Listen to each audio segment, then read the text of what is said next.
কম হয়েছে, ভয় আছেন যে এই বছর উৎপাদন কম হবে? না, এখনো শেষ সুযোগ আছে। নিজের ধানের ফলন বাড়াতে হলে এই ভিডিওটাকে 1 সেকেন্ডের জন্য মিস করবেন না।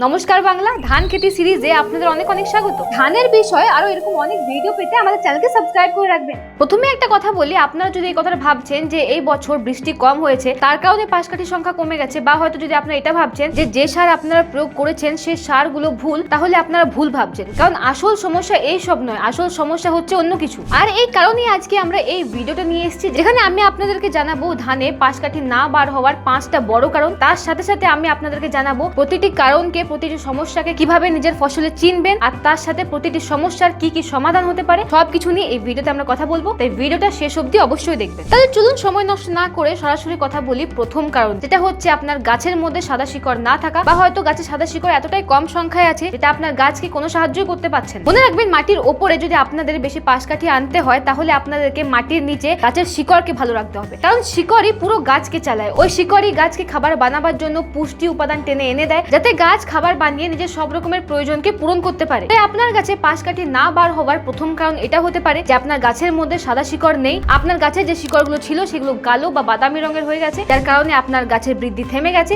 আর আপনার গাছের পাশকাঠির সংখ্যাও কমে গেছে। আর হ্যাঁ, এবার যদি আপনারা এটা ভাবছেন যে কেন আপনার গাছের সাদা শিকড়গুলো কালো হয়ে গেছে, তাহলে এর একটা বড় কারণ হতে পারে যে আপনার মাটির মধ্যে দীর্ঘদিন ধরে জল জমা, যার কারণে উপরের অক্সিজেন জলকে পার করে শিকড় অবধি পৌঁছাতে পারে না, আর সে সময় এই সমস্যাটা দেখা যায়। তাই এত কিছু ভেবে ঘাবড়ে যাবেন না, আগে শিকড় তুলে দেখুন। যদি আপনার শিকড় সাদার জায়গায় কালো হয়ে গেছে তাহলে বুঝবেন যে এই সমস্যাটা নিচে। আর যদি আপনার ক্ষেতে এই সমস্যাটাই হয়ে থাকে তাহলে এই সমস্যার সবথেকে প্রথম সমাধান হবে যে আগে আপনি নিজের ক্ষেতে ড্রেনেজ মানে জল বার করার ব্যবস্থা করুন, যাতে অক্সিজেন শিকড়ের কাছে পৌঁছাতে পারে। আর তার সাথে নিজের ফসলে অবশ্যই অ্যাক্টিভেটেড হিউমিক প্লাস ফুলবিক অ্যাসিড 98 কে ব্যবহার করুন, কারণ এই হিউমিক অ্যাসিডের কাজই হচ্ছে আপনার গাছের মধ্যে বেশি পরিমাণে সাদা শিকড় বার করা। কিন্তু হ্যাঁ, একে সঠিক পরিমাণে ব্যবহার করবেন, যেটা হচ্ছে প্রতি একরের জন্য 2 কেজি। এবার চাষি ভাই, আপনার গাছে পাশকাঠির সংখ্যা কমে যাওয়ার দ্বিতীয় একটা কারণ হতে পারে আপনার গাছের মধ্যে জিঙ্কের অভাব আর ইউরিয়ার অসম্ভব ব্যবহার, মানে ইউরিয়ার খুব বেশি পরিমাণে ব্যবহার। আর আপনাদেরকে এটা জানিয়ে রাখি যে পাশকাঠি না বার হওয়ার সব কারণগুলোর মধ্যে থেকে এটা হচ্ছে একটা মূল কারণ। আপনি নিজের গাছে ইউরিয়া দিচ্ছেন, ডিএপি দিচ্ছেন, পটাশ দিচ্ছেন, কিন্তু একবার ভাবুন তো, শুধু এনপিকে দিয়েই কি আপনার গাছের সব কাজ হয়ে যায়? শুধু এনপিকে কি আপনার গাছের সব প্রয়োজনকে পূরণ করতে পারে?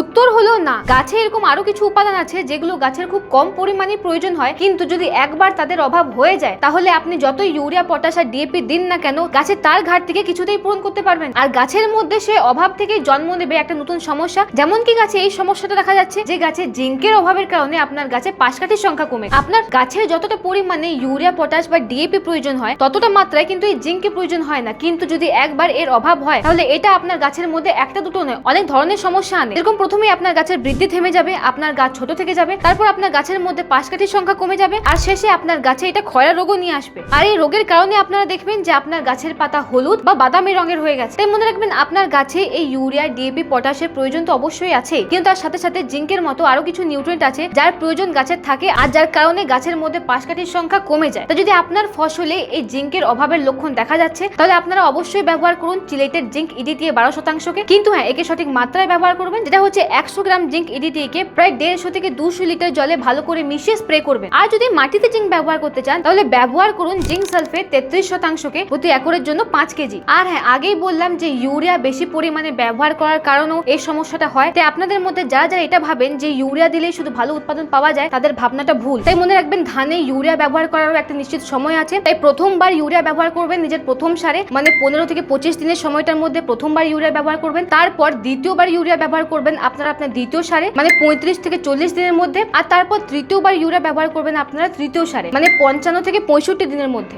এবার চাষি ভাই, আপনার ফসলে পাশকাঠি না আসার তৃতীয় নম্বর কারণ হতে পারে লুকিয়ে থাকা পোকার হামলা। দেখুন, এইসব পোকাদেরকে আপনারা চোখে দেখতে পাবেন না। আপনারা যে সময় উপর থেকে গাছকে দেখবেন, আপনার উপর থেকে সবকিছু ঠিকই দেখতে পাবেন, কিন্তু এই পোকাগুলো ভেতর থেকে, মানে আপনার গাছের পাতার ভেতরে, ডগার ভেতরে, তনার ভেতরে লুকিয়ে থাকবে, আর তারপর ভেতর থেকে গাছকে খেতে খেতে ভেতরটা পুরো ফাঁকা করে দেবে। আর আপনার ধানের গাছ এখন যে পর্যায়ে দাঁড়িয়ে আছে, এই সময় আপনার গাছে সব থেকে বেশি আক্রমণ করে এই 3টে পোকা। প্রথম হচ্ছে মাজরা, যা আপনার গাছের কাণ্ডের ভেতরে, তনার ভেতরে গিয়ে ঢুকে বসে থাকে আর আপনার গাছের মূল তনাকেই দুর্বল দুর্বল করে দেয়। তারপর দ্বিতীয় পোকা হচ্ছে পাতা মোড়ানো পোকা। এই পোকা আপনার গাছের পাতার ভেতরে বসে থাকে আর পাতাকে ভেতর থেকে মুড়ে দেয়, যার কারণে আপনার পাতার মধ্যে যে খাবার বানার প্রক্রিয়াটা হয় সেটা থেমে যায় আর গাছ প্রয়োজন মতো খাবার বানাতে পারে না। এবারে 3 নম্বর পোকা হচ্ছে লাল কেঁচো। এটা আপনার গাছের শিকড়ের উপর হামলা করে আর আপনার শিকড়কে দুর্বল করে, যার কারণে না ঠিকভাবে পুষ্টি টানতে পারে না ঠিকভাবে জল টানতে পারে আর শেষে আপনার গাছ দুর্বল হয়ে যায়। আর এই সব কারণের জন্য আপনার গাছে পাশকাঠির সংখ্যা কমে যায়। যদি আপনাদেরকে আপনাদের ফসলে পাশকাঠির সংখ্যা বাড়াতে হয় তাহলে আপনাদেরকে এই সব পোকার হামলা থেকেও বাঁচতে হবে। যদি আপনাদের ফসলে মাজরা বা পাতা মোড়ানো পোকার মতো কোনো একটা পোকার হামলা হয়েছে তাহলে আপনাদেরকে ব্যবহার করতে হবে কার্টেনি ফ্যান্টাস্টিক। এটা হচ্ছে একটা দারুণ দানাদার কীটনাশক, কারণ এর মধ্যে আছে একটা খুব হাই টেকনিক্যাল যার নাম হচ্ছে ক্লোরঅ্যান্ট্রিপিনল 0.4% জিআর। এটা সিস্টেমিক ভাবে আপনার ফসলকে সুরক্ষা দেবে আর আপনার ফসলে মাজরা পাতা মোড়ানো পোকাকে কাউকেই আসতে দেবে না। কিন্তু হ্যাঁ, এর ভালো রেজাল্টের জন্য আপনাকে একে সঠিক মাত্রায় ব্যবহার করতে হবে, এটা হচ্ছে 4 কেজি প্রতি একর। এবার যদি আপনার ফসলে লাল কেঁচোর আক্রমণ হয়ে থাকে তাহলে আপনাকে ব্যবহার করতে হবে ডক্টর 505। হিসেবে লাল মাকড়কে মারার জন্য এটা একটা দারুণ ওষুধ, কারণ এর মধ্যে একটা নয়, এর মধ্যে দুটো টেকনিক্যাল রয়েছে। প্রথমে এর মধ্যে রয়েছে ক্লোরোফাইরিফস 50% আর সাথে রয়েছে সাইপারমেথ্রিন 5% ইসি। কিন্তু হ্যাঁ, এর ভালো রেজাল্টের জন্য আপনাকে একে ব্যবহার করার সঠিক পদ্ধতি জানতে হবে। তাই মনে রাখবেন, আপনারা যদি চান তাহলে আপনারা এই ডক্টর 505 কে সেচের জলের সাথে মিশিয়ে ব্যবহার করতে পারেন। শুধু ডোজ মনে রাখবেন, যেটা হচ্ছে 1 লিটার প্রতি একরের জন্য। আর আপনারা যদি জলের সাথে মিশিয়ে ব্যবহার করতে না চান তাহলে আপনারা একে শুকনো বালির সাথে মিশিয়েও ব্যবহার করতে পারেন। এবার চাষি ভাই, গাছে পাশকাঠি কম বার হওয়ার চতুর্থ কারণ হচ্ছে জমির মধ্যে অতিরিক্ত জল জমে থাকা। দেখুন, আপনাদেরকে এই কথাটা আমি আগেও বললাম যে ধান চাষ মানে যে শুধু জল, এটা কিন্তু নয়। ধানের প্রতিটি পর্যায়ে কিন্তু একই পরিমাণে জলের প্রয়োজন হয় না। তাতে আপনারা যদি ধানের প্রতিটি পর্যায়ে একই রকমের জল রেখে দেন তাহলে ওটা ধানের ক্ষতিই করবে। আর বিশেষ করে এই সময়টা, যে সময় গাছের মধ্যে বেশি পরিমাণে পাশকাঠি বার হওয়ার কাজ হয়, সে সময় আপনারা যদি ক্ষেতের মধ্যে জল ভরে রেখে দেন তাহলে বাইরের অক্সিজেন শিকড় অবধি পৌঁছাতে পারে না, যার কারণে আপনার শিকড় দুর্বল হয়ে যায়। তাই চাষি ভাই মনে রাখবেন যে ধানেও জল প্রয়োগ করার একটা বৈজ্ঞানিক পদ্ধতি আছে যার নাম হচ্ছে AWD মেথড, যার পুরো নাম হচ্ছে alternate wetting and drying method. এই AWD মেথডে কি করবেন, প্রথম দিন আপনারা নিজের ক্ষেতে 2 থেকে 3 সেন্টিমিটার অবধি জল প্রয়োগ করবেন। তারপর কিছুদিন আর কোনো নতুন করে জল দেবেন, ওই জলকে নিজে নিজে শুকিয়ে যেতে দিন। তারপর যে সময় ওই জল শুকিয়ে যাবে কিন্তু মাটির মধ্যে হালকা আর্দ্রতা থাকবে,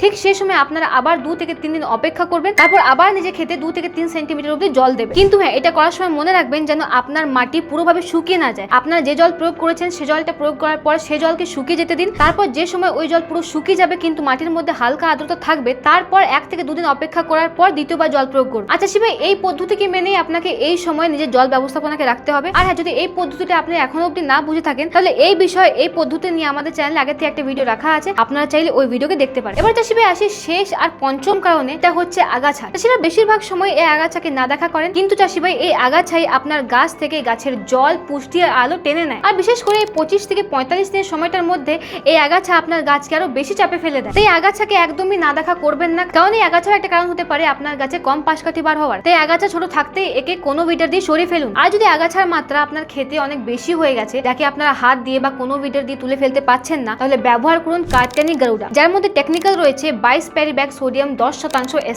এটা একটা দারুণ ঘাস মারার ওষুধ, যেটা আপনার ধানের ফসলকে কোনো ক্ষতি করবে না, কিন্তু আপনার ক্ষেত থেকে, আপনার মাটি থেকে সব আগাছাকে শেষ করে দেবে। আর হ্যাঁ, যেহেতু এটা ঘাস মারার ওষুধ তাই একে সঠিক পরিমাণে ব্যবহার করা খুব জরুরি। তাই এই সঠিক ডোজ মনে রাখবেন, যেটা হচ্ছে 80 থেকে 100 ml প্রতি একর। আর যদি এই গারুডা সম্পর্কে আরো বেশি জানতে চান তাহলে আমাদের চ্যানেলে এর নিয়ে একটা বিস্তারিত ভিডিও দেওয়া আছে, আপনারা চাইলে ওটা গিয়ে দেখতে পারেন। এই ছিল আপনার ধানের ফসলে পাশকাঠি না বার হওয়ার 5টা মূল কারণ। আপনার আগে নিজের খেতে যান, গিয়ে নিজের গাছকে ভালো করে দেখুন। এই ভিডিও দেখার পর আগে গিয়ে চিনুন যে আপনার খেতে কিসের সমস্যা হচ্ছে, আর তারপর আমরা এই ভিডিওতে যা যা নিয়ে কথা বলেছি সেগুলোকে মাথায় রেখে সেগুলো ব্যবহার করুন, আপনারা নিশ্চয়ই ফল পাবেন। চাষি ভাই, যদি আপনার এই ভিডিও ভালো লেগে থাকে তাহলে একটা লাইক নিশ্চয়ই করবেন, আমাদের চ্যানেলকে সাবস্ক্রাইব করবেন। দেখা হচ্ছে পরের ভিডিওতে। ধন্যবাদ।